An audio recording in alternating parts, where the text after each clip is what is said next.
kā pareizi īstenot un uzrakstīt vēlmes, lai tās beidzot materializētos. Jo ļoti ir svarīgs pareizs formulējums, un ko tas īsti nozīmē.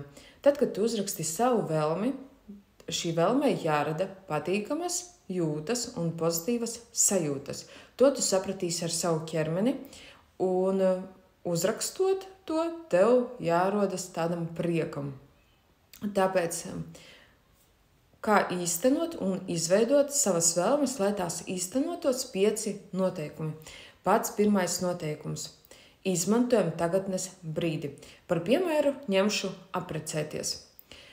Jāraksta uz papīra, un jāraksta ir maksimāli saviem vārdiem. Tātad pirmais. Es gribu apprecēties. Tas jau skan nepareizi. Pareizi ir jāraksta šādi. Es apprecos.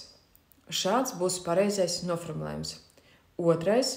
Mēs pievienojam aptuveno periodu. Tā, lai vēl materializētos nevis pēc 10 gadiem vai pēc 20 gadiem, bet tuvākajā laikā. Tāpēc šeit mēs pievienojam klāt. Un mēs rakstam šobrīd. Es apprecos šogad. Uzreiz mēs jau minam konkrēto periodu. Var minēt neskaidru datumu, var minēt līdz jaunajam gadam, var minēt mēneša laikā. Katram tas būs savs un individuāls. Ejam tālāk. Trešais. Uzraksti maksimāli konkrēti. Jo maksimālāk, detalizētāk tu uzrakstīsi, jo labāk. Tāpēc nevelti ir tāds teiciens baidies savas vēlēšanās. Tāpēc, ka tu vari uzrakstīt to, ko patiesībā tu īsti negribēji. Un šeit ir svarīgi uzrakstīt, pārformulēt šo savu vēlmi uz tādu vēlmi. Es apprecos šogad ar man mīļu un man ideālu piemērotu vīrieti. Šādi skanēs pareizi. Nākamais, 4. Pievienojam klāt emocijas. Un šeit jāpievieno īpašības vārdi, kurus tu visbiežāk izmanto ikdienā sarunas valodā. Un šeit mēs rakstam, turpinām šo formulējumu, šo nolūku tālāk. Es viegli un vienkārši apprecos ar man mīļu un man ideāli piemērotu satriecošu vīrieti. Ejam tālāk, 5.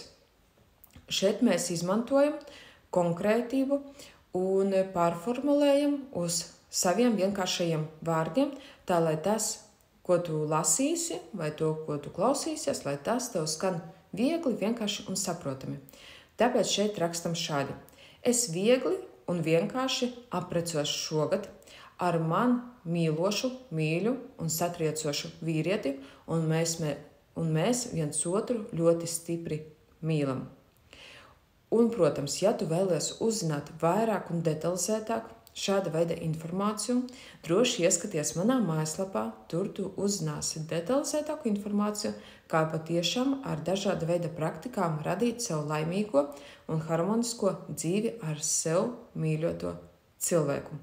Un obligātais nosacījums, lai šī tava vēlme materializētos, šie formulējumi ir jāraksta uz papīra. Tas ir obligāti. Ņem, pielieto un izmanto. Lai tev veicas!